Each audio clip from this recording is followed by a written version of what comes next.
case briefs, and so much more. LSData's got what you're looking for. A 1983 case heard by the United States Court of Appeals for the Second Circuit, Ingram v. Madison Square Garden Center, Inc., centered on employment discrimination against black porters at Madison Square Garden and Allied Maintenance Corporation by the International Brotherhood of Electric Workers Local 3. The district court found evidence of discriminatory intent and awarded substantial relief to the class members.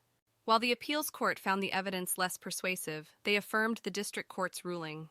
Local 3 represented the maintenance group of utility men at Madison Square Garden, and in practice, hirelings were referred by the union representative. The garden subcontracted its cleaning work to Allied Maintenance Corporation, who represented the cleaners, most of whom were either black or Hispanic and represented by Local 54 of Service Employees International Union.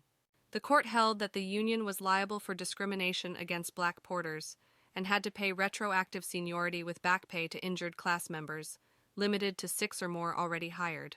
The union bore the attorney's fees award, with reduced allowances. The judgment became final, and no more costs were owed by either party.